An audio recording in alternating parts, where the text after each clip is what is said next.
Vanachari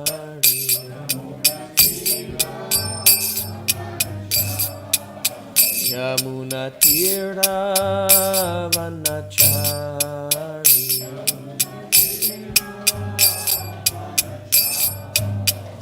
Jayorata Madhava Kunja Bihari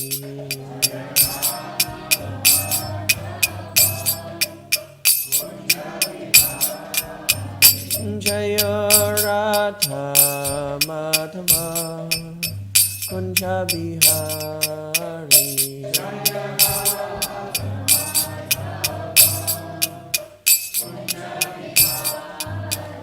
Jaya Gopi Jana Vallabha Girivardhari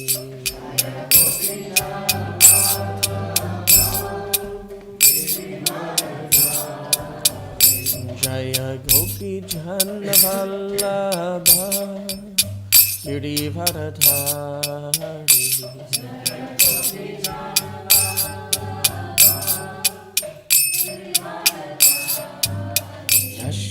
Yashodanandana Brajajana Ranjana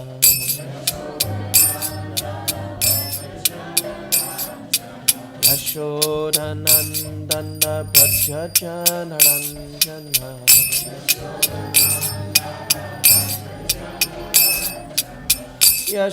Yashodanandana Brajajana Ranjana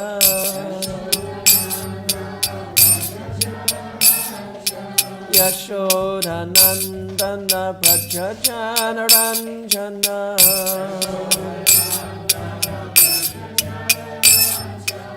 Yamunatira Vanachari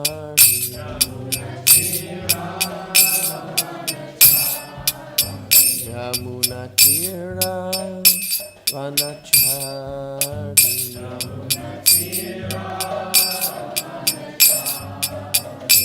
Jayorata Madhava Kunja Bihari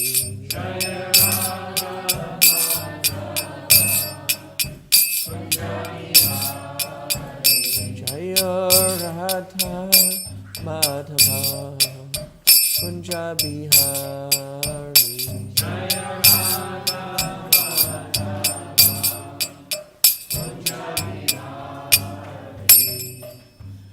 Jayam Vishnupad Paramahamsa Parivrajacharya Asto Tarasata Sri Srimad Divine Grace Abhay Charan Aravinda Bhaktivedanta Swami Maharaj Srila Prabhupada Ki Jai Grantaraj Srimad Bhagavatam Ki Jai Vaishnav Sangha Ki Jai Sri Sri Koda Nitai Maya Poshashi Ki Jai Nitai Gaura Pramanandi Hari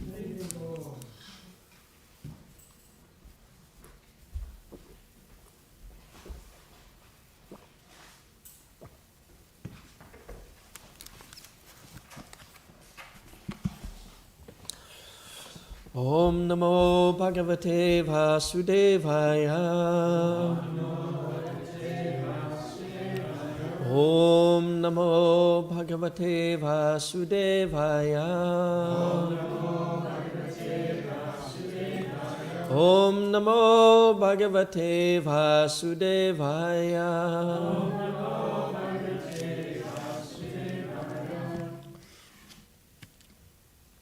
So we're reading from the Srimad Bhagavatam, Canto 5, Chapter 10, Maharaj Rahugana meets Jad Bharat, text number 20. Savai Bala Loka Nirikshanartam Savai Bhava Loka Nirikshanartam Avyakta Lingo Vicharatyapi Swit Avyakta Lingo Vicharatyapi Swit Yogeshvaranam Gatim Andabudhi Yogeshvaranam Gatim Andabudhi Katam vichakshita grihanubandha. Katam vichakshita grihanubandha. Savai bhavaloka nirikshanartam. Savai bhavaloka nirikshanartam. Avyakta lingo vicharatyaphi swit. Avyakta lingo vicharatyaphi swit. Yogeshwaranam gatimanda buddhi. Yogeshwaranam gatim anda buddhi. Katam vichakshita grihanubandha. Katam vichakshita grihanubandha. Savai bhavaloka nirikshanartam. Avyakta lingo vicharatyaphi swit. Yogeshwaranam gatimanda buddhi. Katam vichakshita grihanubandha. Please chant. Savai bhavaloka nirikshanartam. Avyakta lingo vicharatyaphi swit. Yogeshwaranam gatimanda buddhi. Katam vichakshita grihanubandha. Savai bhavaloka nirikshanartam. Avyakta lingo vicharatyaphi swit. Yogeshwaranam gatimanda buddhi. Katam vichakshita grihanubandha. Savai bhavaloka nirikshanartam. Avyakta lingo vicharatyaphi swit. Yogeshwaranam gatimanda buddhi. Katam vichakshita grihanubandha. Ladies. Savai bhavaloka nirikshanartam. Avyakta lingo vicharatyaphi swit. Yogeshwaranam gatimanda buddhi. Katam vichakshita grihanubandha. Savai bhavaloka nirikshanartam. Avyakta lingo vicharatyaphi swit. Yogeshwaranam gatimanda buddhi. Katam vichakshita grihanubandha. Please repeat. Saha, that Supreme Personality of Godhead, or His Incarnation Kapila Dev. Vai, indeed. Bhavan, your good self. Loka nirikshana artam, just to study the characteristics of the people of this world.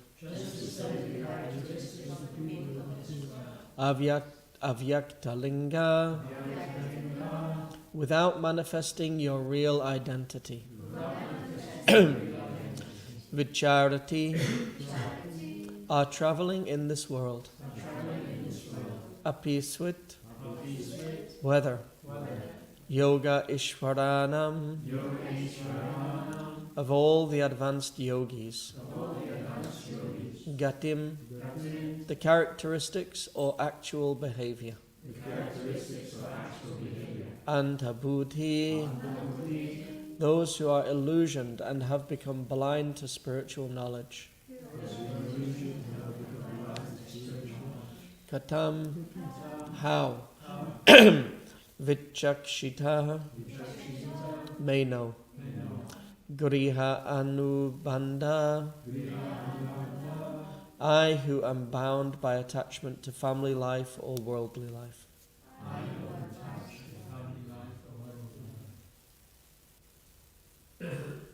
Translation. Is it not a fact that your good self is the direct representative of Kapila Dev, the incarnation of the Supreme Personality of Godhead? To examine people and see who is actually a human being and who is not, you have presented yourself to be a deaf and dumb person. Are you not moving this way upon the surface of the world? I am very attached to family life and worldly activities, and I am blind to spiritual knowledge. Nonetheless, I am now present before you, and am seeking enlightenment from you. How can I advance in spiritual life? Purport by His Divine Grace, Srila Prabhupada. Although Maharaj Rahugana was playing the part of a king, he had been informed by Jad Bharat that he was not a king, nor was Jad Bharat deaf and dumb. Such designations were simply coverings of the spirit soul. Everyone must come to this knowledge. As confirmed in Bhagavad Gita, chapter 2, text 13, Dehinosmin yata dehe, everyone is encased within the body. Since the body is never identical with the soul, the bodily activities are simply illusory. In the association of such a sadhu as Jad Bharat, Maharaj Rahugana came to the awareness that his activities as a royal authority were simply illusory phenomena. He therefore agreed to receive knowledge from Jad Bharat, and that was the beginning of his perfection. Tad Vigyanatam Sagurum Eva Vigachet. A person like Maharaj Rahugana, who was very inquisitive to know the value of life and the spiritual science, must approach a personality like Jad Bharat. Tasmad Gurum Prapatyeta Jigyasu Shraya Uttamam. It's Bhagavatam 11.3.21. One must approach a guru like Jad Bharat, a representative of the Supreme Personality of Godhead, to inquire about the goal of human life.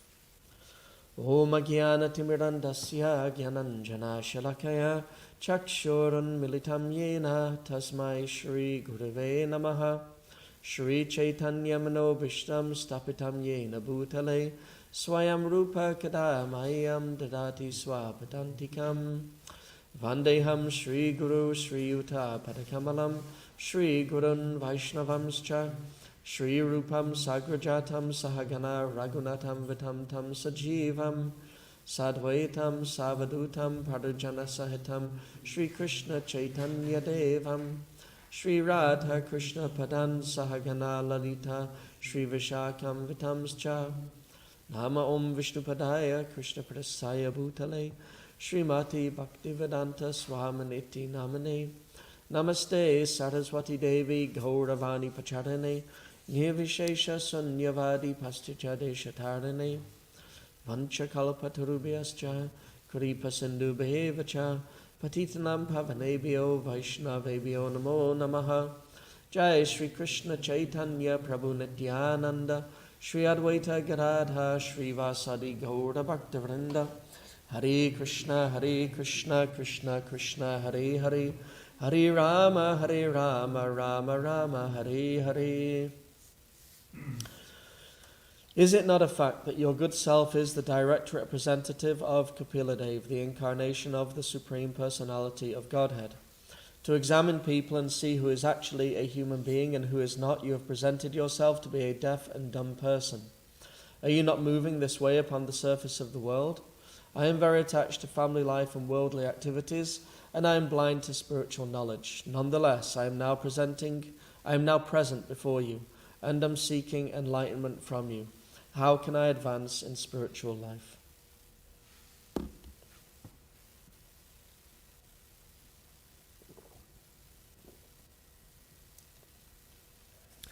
So I highlighted a few points in the purport.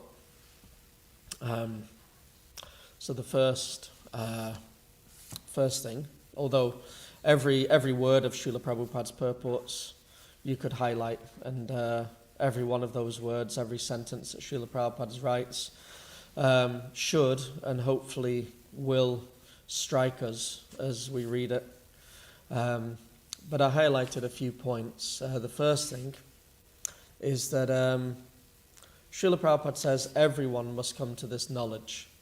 And this knowledge is that we're not the body, we're the spirit soul. So this is, as we repeat over and over and over again, this is the beginning of transcendental knowledge. This is the beginning of Krishna's instructions to Arjuna, and this is the foundation of this is the foundation of self-realization. And self-realization goes a lot further than just simply knowing that I am not this body. And at the risk of really sort of going off on a whole tangent, which I'm already starting to be aware that's what's going to happen here. But, we say that knowledge of identity is the beginning of transcendental knowledge that I'm not this body, I'm spirit soul. But then from another perspective, in the Chaitanya Charitamrita, we learn that there's 3 categories of knowledge: Sambandha, Abhideya, and Prayojana. And in the Chaitanya Charitamrita, it's said that everything that we read in the Vedic teachings, everything comes under one of these 3 categories, either Sambandha, Abhideya, and Prayojana. So, who knows what Sambandha means? Anyone? Relation. Yeah, knowledge of relationship. And Abhideya?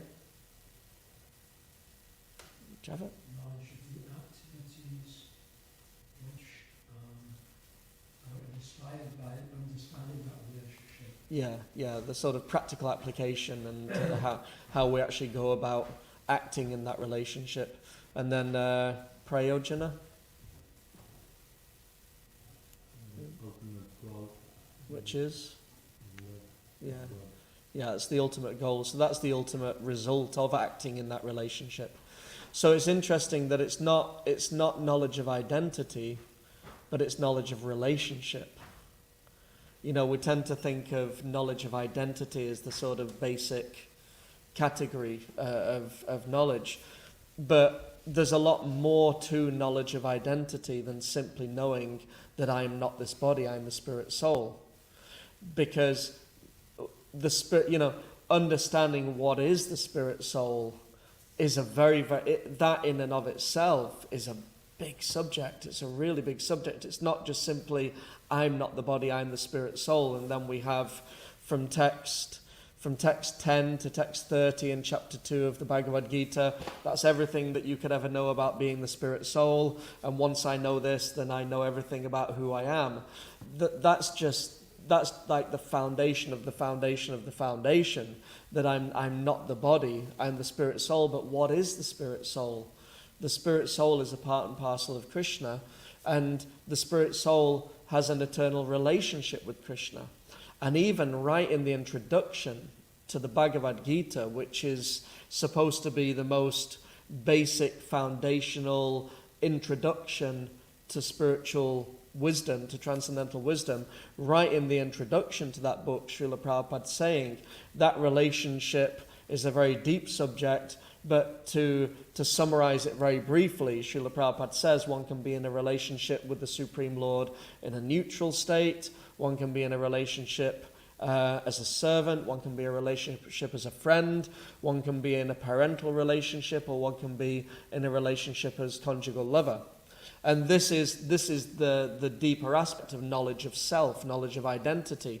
Because knowledge of identity, it's like you could say, okay, what is my identity? I am human. But does that tell anyone about me? Like if someone was to say, okay, introduce yourself. I'm a human being. Would anyone be satisfied with that? It's like if we were doing, like, say, we had a retreat here at Karuna Bhavan, and people from all over the yoga community were coming, and we wanted to introduce ourselves to our new guests. They're going to be staying for a week or so. You know, they want to know something about the people who are hosting them and who are teaching them and training them over the course of the week. So we have, orientation. We have like an orientation session at the beginning of the retreat. And we say, okay, so I'd like to introduce myself. My name is Ramananda Das. I'm a human being. Any questions? Any comments? Okay, so on to the next session. You know, they're not going to be very satisfied, but that's my identity. I'm a human being. But who are you? You know, who is that personality? Well, you know, I'm such and such years old. These are my likes. These are my dislikes. This is my history. This is how I sort of came to live here. This is my personal, these are the things I really enjoy doing in Krishna consciousness. These are the books I like to study. These are the services I like to do. These are the devotees who I particularly tend to hang around with. This is who my parents are. This is who my guru is, you know. And then we start getting into, you know, okay, who am I and what is my relationship? What is my relationship with the other devotees? What is the relationship with my spiritual master? What is the relationship with my family? And ultimately, what is my relationship with Krishna? And this is all part of that same subject, knowledge of identity. So, you know, Srila Prabhupada saying everyone must come to this knowledge, and therefore we have this science of self-realization. So self-realization begins with understanding that I'm not the body, but that's not, and then we have to ask ourselves, and this then becomes a bit of a sort of tricky question, that, okay, have I even realized that? Because there's a lot of ground to cover. You know, the process of self-realization, there's an awful lot of ground to cover. It begins with not only understanding that I'm not the body, but actually realizing that I'm not the body. And then going on to realize, well, what is my relationship with Krishna? What category of relationship am I in with Krishna? You know, and you know, what is my eternal service? It goes deeper and deeper and deeper and deeper and deeper. Have I even understood or realized that I'm not the body? What to speak of all these other things?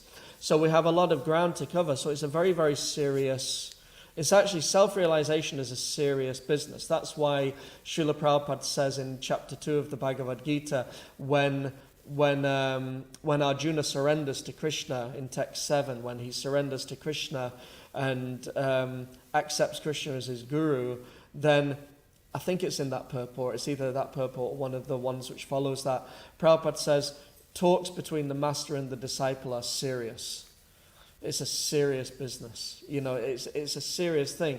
We're talking about having been in the material world for countless numbers of lifetimes. We're talking about getting out of the material world for good and going to the spiritual world eternally for an eternal relationship with Krishna. That's a big thing. That's no small task. It's no small task. We were discussing in our Gita Life program on Saturday evening, how was it we got onto the subject? About controlling the mind. Because in the beginning of we're on chapter 6 now, and we were discussing the sort of beginning of chapter 6, where Krishna speaks about the mind, the nature of the mind, and the real challenge of actually controlling the mind, and how there's different types of well, at least from the perspective that we're studying, then there's three different sort of three types of intelligence. There's probably a better way of saying that, but three different types of intelligence. Three different types of mind, or three different sort of three different types of mind which exist. I'll have to think of a better way of explaining that. But there's an uncontrolled mind, and then there's mind which is controlled by intelligence, and then there's mind which is controlled by spiritual knowledge. So these are the three different sort of ways in which our mind can be functioning. The mind can either be out of control, the mind can be controlled, or the mind can be actually controlled by spiritual wisdom. So the point to this is that someone can have a controlled mind in this world but not be a spiritual person, not be a spiritually advanced person.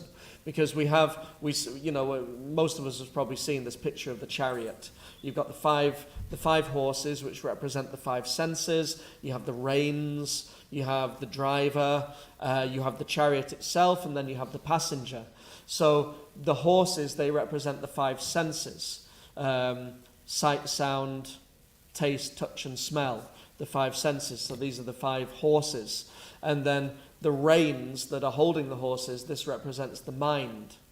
And then the driver who is holding the reins, that represents the intelligence. The chariot represents the body, and then the passenger represents the spirit soul within the body.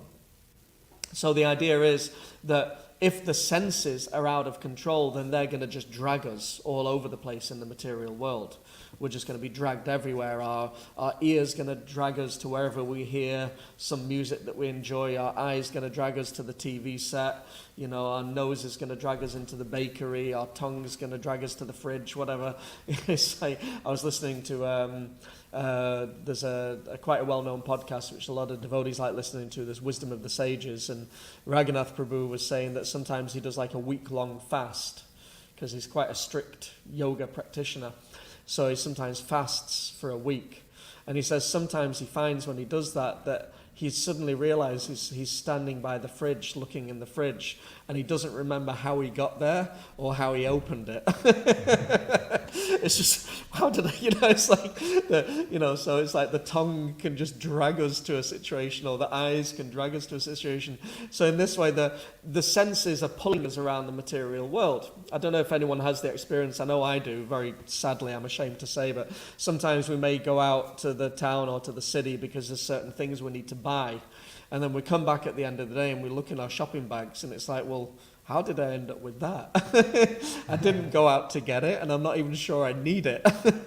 It wasn't on the list of things, but somehow our senses overpower us and convince us, yeah, that would be a good thing to have in the house, or that would look nice on the wall, So the senses are kind of pulling us around the material world. So the mind, Bhagavad Gita explains that the mind is the center of the senses. So the mind has to control the rest of the senses. And in order to do that, because the basic functions of the mind are thinking, feeling, willing, accepting, rejecting, hankering, and lamenting. There's probably a few more. I've probably invented a few more categories.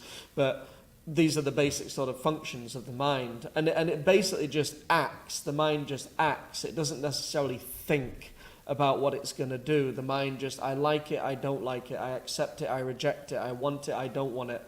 And then hankering, lamenting, all these kind of things. So the function of the intelligence is discrimination. Discrimination, what is right, what is wrong, what is good, what is bad, what is beneficial, what is unbeneficial. But we can have very, very strong material intelligence. And with very, very strong material intelligence, then we can keep that mind under control. So what is right, what is wrong, what is good, what is bad, that's subjective. It's subjective to what is our actual goal of life. So you may, like for instance, you have people in this world, in history. We could mention examples, but let's see if we can avoid that. We have people in both modern history and quite old history of people who are incredibly powerful, successful people in the material world. Why? Because they decided they want a particular thing, and they will do whatever it takes to get that particular thing. So what is good, what is bad is based upon one's goal, one's ambition.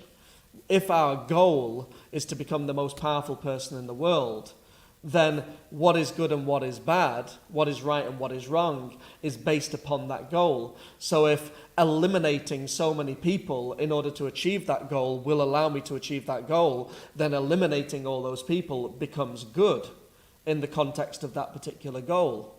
It becomes right in the context of that goal. It doesn't mean that it's absolute. It doesn't mean that it's right in the absolute sense, but it's right in the subjective sense. that this is my goal and this is what I'm going to need to do to attain it, and I will keep my mind and senses controlled, I will be extremely disciplined.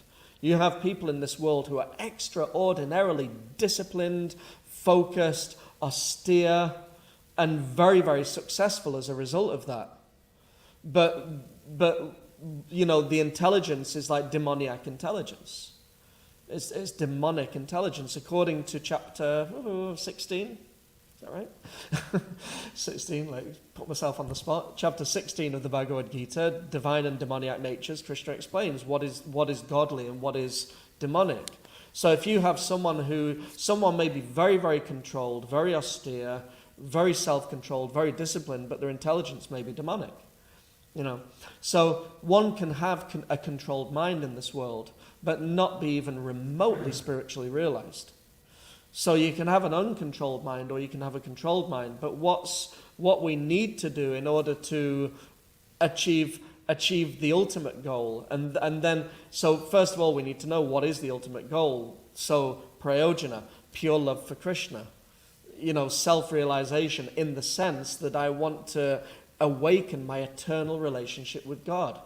I want to awaken my eternal, loving, personal, individual relationship with God, and return to the spiritual world where I can be in that relationship, engaged in that relationship eternally.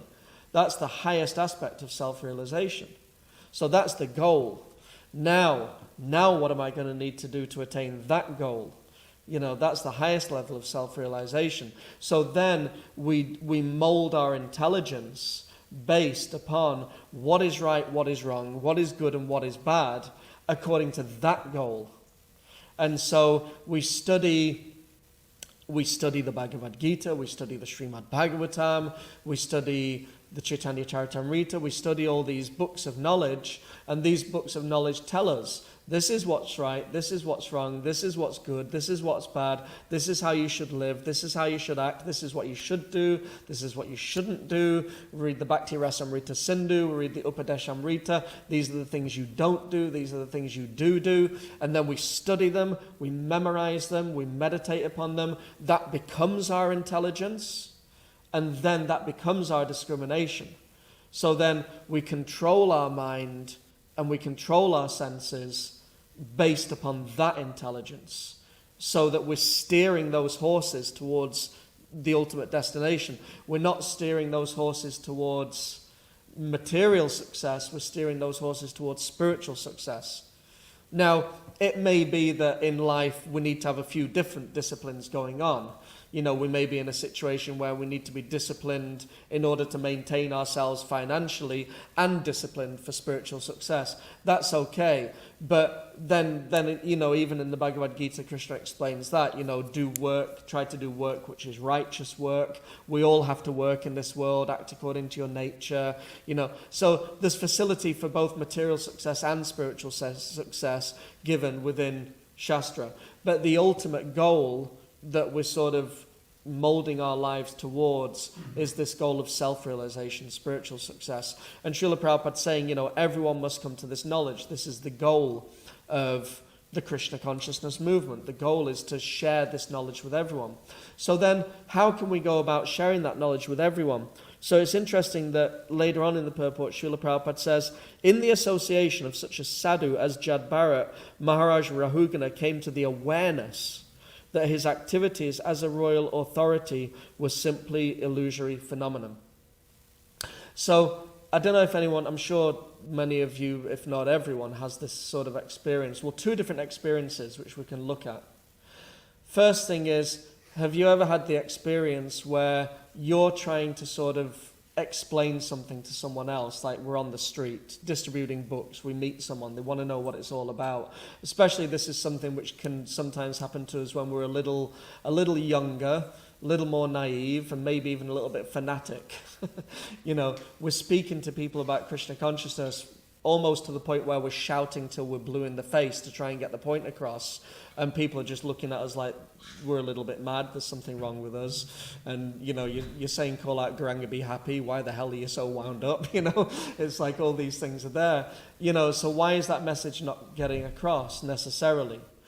And there's different reasons for that. But then if we look at another scenario where we maybe have a visiting sadhu that comes, we get to spend time with our guru, we get to spend time with, very, very spiritually elevated personalities, and they can say, they may be giving class, and they can say a very, very simple, they can make a very simple statement, relating to something that's being discussed in the Srimad Bhagavatam, and it just goes right in. It's like, it just sinks in, and it just awakens something within us. Anyone had these kind of experiences before? So sometimes we may be speaking to other people, but if we're not acting on the platform of self-realization, then, there's also the aspect of what is their qualification as well, because that's also, it's like there's a book, Madhurya Kadambini by Vishwanath Chakravarti Thakur, where he discusses, how is it that one's spiritual life is awakened. And it's based on a few different factors. One of those factors is, what is the qualification of the listener? What is their sukriti? What is their qualification? So that's one point as well. But the other point is, what is the realization and the qualification of the speaker? If we're not necessarily speaking from the platform of self-realization, then it's not necessarily going to have the desired effect. And here we can see that in the association of such a sadhu as Jad Bharat, Maharaj Rahugana came to the awareness. I like the way that Prabhupada describes it. He became aware. It's like something that's going on within. Sometimes when we're with very, very elevated sadhus, we become aware of something. It's like there's awakening within ourselves. It's even said, I think in the Bhakti Rasamrita Sindhu, I know we're not supposed to say I think, but I believe it's in the Bhakti Rasamrita Sindhu, that sometimes when we're in the association of someone who has prema, then we can experience ecstatic symptoms in their association, even though we ourselves may not be on the platform of bhav. So we may not be on the platform of ecstatic love for Krishna, but by being in the association of those who are, then that awakens that within us, at least temporarily. And even if it's just temporarily, that in itself can be enough to strengthen our faith. And everything is based on faith. Everything is based on shraddha. As our shraddha, as our faith goes deeper and deeper and deeper and deeper, then we go deeper into the different stages of bhakti. We get through anartha nivriti, we entering into nishta and ruchi and asakti and all these higher levels of bhakti. It's all dependent on how deep our faith is. So we may not have ecstatic devotion, but if we experience it in the association of one who does, then that deepens our faith.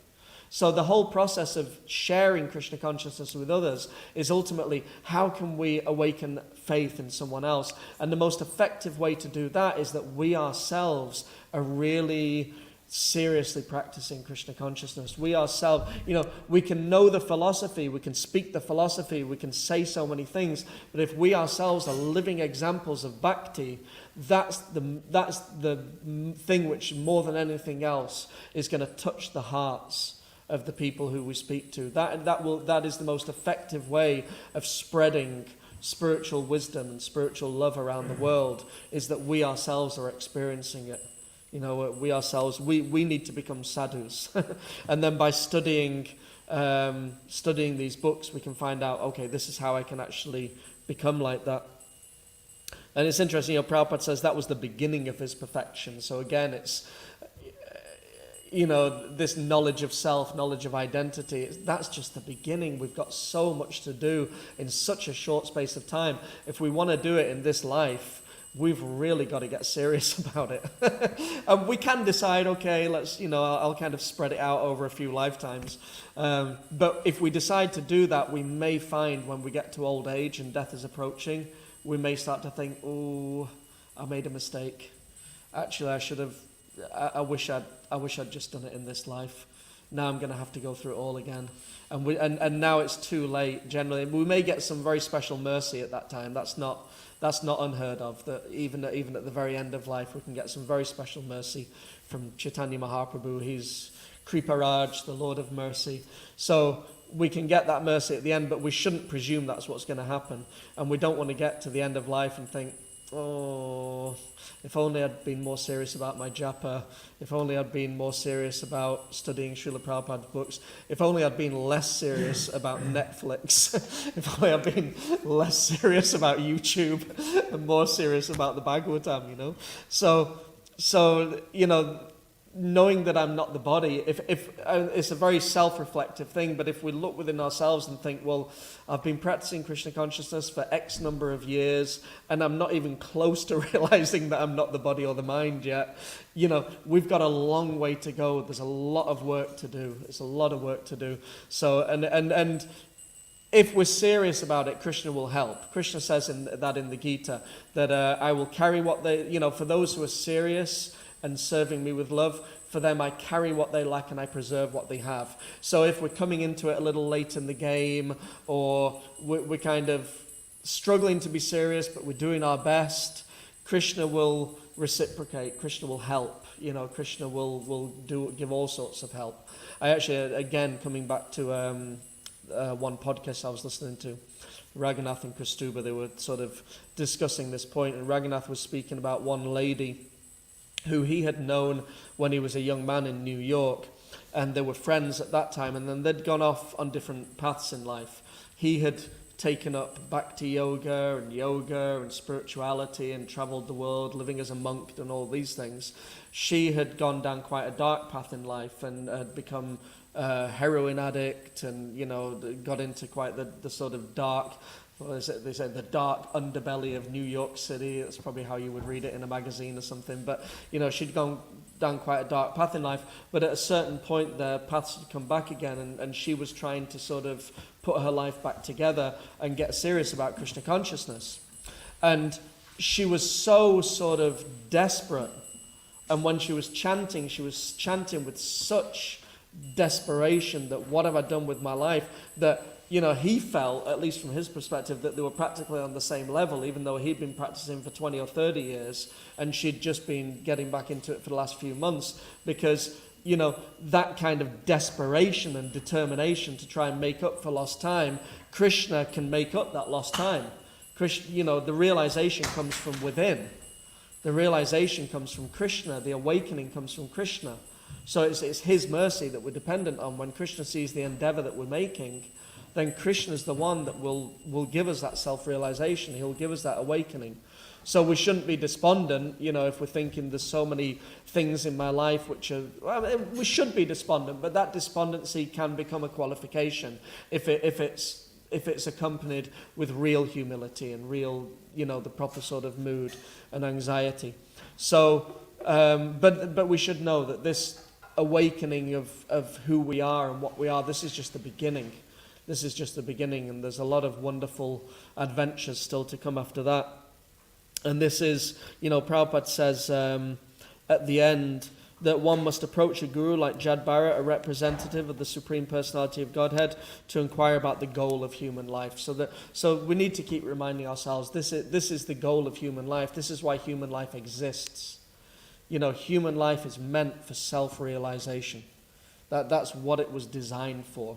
You know, animal life, bird life, plant life, fish life, germ life, virus life, these are designed for sense gratification, you know. And actually, whatever type of sense gratification we want to enjoy in a human form of life, we can't, you know, we can do that type of sense gratification a lot better in the animal form of life. So if we're sort of motivated and driven by sense gratification, then that will be fulfilled. That desire will be fulfilled. We'll be allowed, okay, it's like there was a story that Hari Sori Prabhu tells a story about some devotees who joined the temple in Hawaii.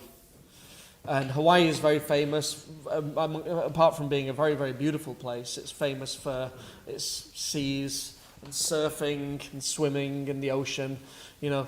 So many of the devotees who had come to become, many people who had taken up Krishna consciousness in Hawaii had come from the surfing community. And before some of them had become devotees,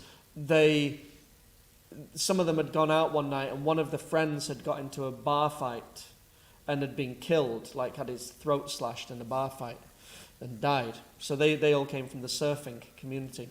So later on, just before when they were just getting into Krishna consciousness, and they were dabbling with both Krishna consciousness and also, things like the occult and things like that. So one evening they tried doing a seance. And these things actually have some basis in reality. It's not recommended. Bhagavad Gita, Krishna says that in the mode of ignorance, we worship ghosts and spirits. So it is possible to contact ghosts and spirits through the occult, through seances, through black magic. It is possible to do these things. Similarly, when we read the pastime of Putana, Krishna killing Putana, Prabhupada says that in certain parts of northern India, there are still people who practice these black arts of witchcraft. He even says they travel on the branch of an uprooted tree. So when we see in Halloween and the witches are riding on the broomsticks, it actually has its basis in reality, So it's possible to contact spirits from in the afterlife, but it's not recommended. But these devotees were dabbling with this, and they said, they were trying to call out to whoever's there, could you tell us what happened to such and such?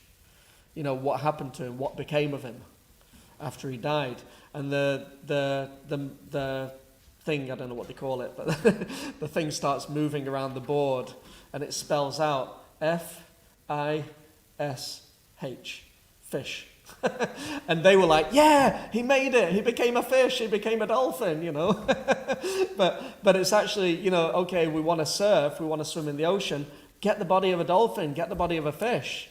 Do it right. Do it, you can't do it better than that. Or if you want to fly in the sky, you want to be a hang glider or a pilot, get the body of a bird.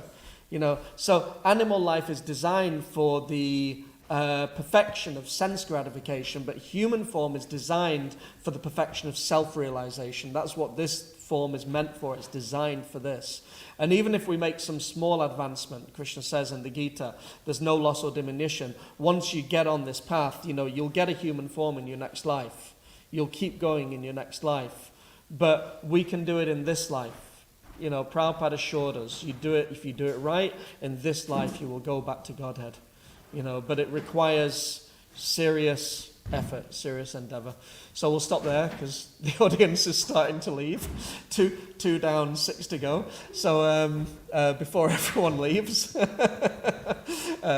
we can ask if anyone's watching online, if anyone has any comments or questions, just type them in and then we can address those. And while you're doing that, if anyone in the temple room has any comments, questions or reflections, anything from anyone? Drink my water. Yeah, Javit, Prabhu. Thank you very much, Prabhu.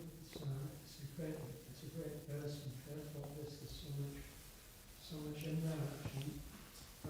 You focused on one sentence from the purport, where it said, due to the mercy of Jad Bharat, Maharaj Rahugana realized that all of his kind of functions of a king were simply illusory phenomena.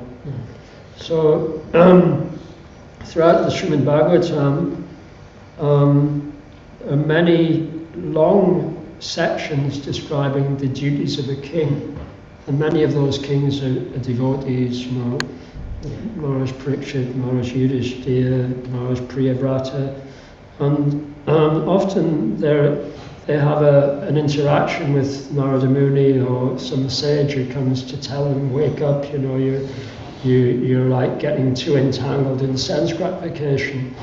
But then usually they say, so therefore wake up, become self-realized, but continue in your duties as a king, because this Krishna has a purpose.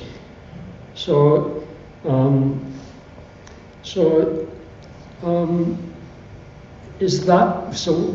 Krishna's purpose for the royal order seems to be to establish a society in which people can come in contact with gurus and learn about self-realization. So how is it that the duties of a king are simply illusory phenomena? I was actually, in order to prepare for this class this morning, I was listening to a class on the same verse by His Holiness Bia Krishna Maharaj, and he sort of touched on this point. He was given the example of Tamal Krishna Maharaj. If anyone knows who Tamal Krishna Maharaj is, he is an extremely, or is and was, because he's left us now, but he's an extremely exalted, pure devotee of Krishna and one of the greatest leaders that ISKCON has really known in its history. In Srila Prabhupada's words, he was also someone, so I'm quoting Srila Prabhupada, and many of his god brothers as well, he had a certain nature, which was an incredibly controlling nature. That was his nature. You can't necessarily, we're born with a particular nature in this world, and just because we become pure devotees of Krishna doesn't mean that we're necessarily going to be separated from that nature as long as we exist in the world. We have to learn how to engage our nature in Krishna's service. So this is where Varnashram comes into it, and of course that's a whole giant, we're not going to go down that rabbit hole right now. But, he was saying that, Prabhupada would say about Tamal Krishna Maharaj, he wants to be the Supreme Personality of Godhead, and then there's this really famous little story where Prabhupada was speaking with Tamal Krishna Maharaj. I'm sure most of you have already heard it, but, Prabhupada said, there's Mahavishnu, and from Mahavishnu, all the universes are emanating from this pores of Mahavishnu's body, and some of these universes are gigantic universes with Brahmas with unlimited heads, and then we have this one little universe here where Brahma just has 4 heads. And he says, and within that little universe there's thousands and thousands of gigantic planets, and within each of those planets there's so many countries, he says, and out of all those planets there's one little planet, Earth, and in that little planet Earth there's all these continents, and within all those continents you have all these different countries, and within one of those countries, North America, you have hundreds and hundreds of cities and towns, but there's just one little city called Los Angeles, and within that great big city of Los Angeles there's one little suburb, and within that one little suburb there's one street, Watsaker Avenue, and in that one street there's thousands and thousands of houses, and in those thousands of houses there's one house called the Hare Krishna Temple, and in that house there's many, many, many, many rooms, and in one little room there's this one Tamal Krishna Maharaj, and he thinks he's the supreme controller of everything that he sees, So Prabhupada actually really loved Tamal Krishna Maharaj, he really loved him, and he empowered him, and he was an amazing devotee. But the point is that we have a certain nature, and that's why Krishna says in the Gita, Evam Parampara Praptam Imam Raja Seovidu, this supreme science is coming down through disciplic succession, and it's meant for the kings. It doesn't say it's meant for the sadhus, it says it's disseminated by the sadhus, but to who? To the saintly kings. So we may have a certain nature, but especially when we have this mode of passion, this controlling nature, and we're basically, a king is a manager. A king is basically a big manager, but a king is manager. When you have that nature, that sort of Ishvara Bhav, that controlling nature, then it needs to be kept in check, because it can be used in an incredibly beneficial way.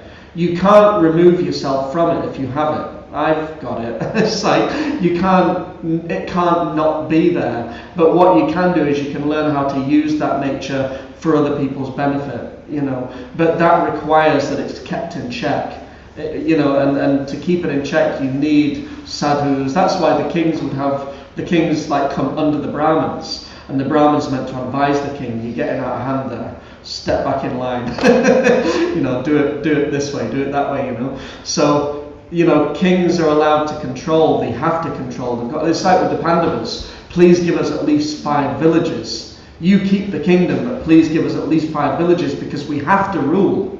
We have to. We have no choice. We're Kshatriyas by nature, we need to have at least 5 villages. And if you give us that, then we'll leave the kingdom with you. And then Duryodhana said, I won't give you enough land even to drive a pin. And then it's like, okay, it's going to have to be a war. So Kshatriyas have that nature, they can't remove that nature, so it's just a case of keep that nature in check, keep it from getting out of hand, and try to use it to help people become Krishna conscious, Thank you very much. Yeah, I wouldn't have come to that conclusion by studying myself, so thank you. I was just trying to think how we could apply that analysis to like modern society and like democracy. Because now, you know, during COVID, everyone's had an opportunity to look at our government, which is like, is being forced to be transparent, often just due to the nature of the internet. And a lot of people have appreciated that, are beginning to understand how the government works. And they understand that even though politicians are prone to corruption and are prone to abuse, that the system in itself is quite sort of, is very well structured to be able to deliver the goods to the people, you could say. So, you know, so how can we present Srila Prabhupada's teaching in a way that enables people to take that sentence and see, okay, well, a politician could read that and think, well, these people, they just think that we're a waste of time, that we're just like not doing anything useful for the world, so why should we take them seriously? Yeah. So, Yeah, I don't want to. I mean, we're already a little over time, and that's a subject that requires a seminar, not just an answer. You know, how to change the world and how to change world politics. That's not something that we're. But you know, and also we have to be careful about, you know, sort of mixing politics with Bhagavatam and things like that. We have to be careful how we go about doing that. But you know, it's not going to be an overnight thing, and that's why we also have to have. I know it's not everyone's, so it's not to everyone's taste, because some people, you know, have this taste for just full-on direct spiritual wisdom. But when you can see the type of works that certain devotees in the world are doing, I'll name a couple by name because I think they're doing a really great job. Devotees like Gaura Gopal Prabhu, Ganeshan Priya Prabhu, Jay Shetty. You know, what they're basically doing is they're just slowly introducing basic spiritual principles and values. Because in order to be able to understand some of these deeper wisdom, you need to first of all have the platform of consciousness that can accommodate that wisdom. That's why for many of us we come to Krishna consciousness, but it can take years before we really start to accommodate it, because first of all the purification needs to be there. We need to get a bit more up into the higher modes and these kind of things. So you need to, it's going to be a slow thing, it's going to be a slow process. Like you say, the structure's not that bad. Even Srila Prabhupada, Kripa Moya Prabhu, last time he was here, he was saying that in ISKCON, the managerial structure that Srila Prabhupada introduced in ISKCON, especially in the GBC, and how we're supposed to have meetings, is based on British governmental politics. So Prabhupada observed that, studied it, and said, yeah, do it that way. So Prabhupada wasn't, you know, like you say, the basic idea behind it is okay, but then you have sort of individuals within that structure, like you have individuals within any structure who they may be somehow corrupted, and then it's a case of, okay, how can we just purify the consciousness so that, and it's not going to happen overnight, which is why how we're going to change it, by never stopping the mission of sharing Krishna consciousness with the world. It's basically it. And it's a big question, big subject, and not something that we can really do justice to in 2 minutes. But is that okay? Just as a touch on a nice summary of the history. Raghunath, were you going to say something before? Did you? Yeah, anything online? Anything from anyone online? Okay. Alright, so we'll stop there. Sorry we went a little over time. Grantaraj, Srimad Bhagavatam ki Jai. Srila Prabhupada ki Jai. Shri Koda Nitai Maya Poshashi ki Jai. Vaishnav Sangha ki Jai. Nitai Gaura Prabhupada. Hari Bol. His Grace Ramananda Prabhu ki Jai.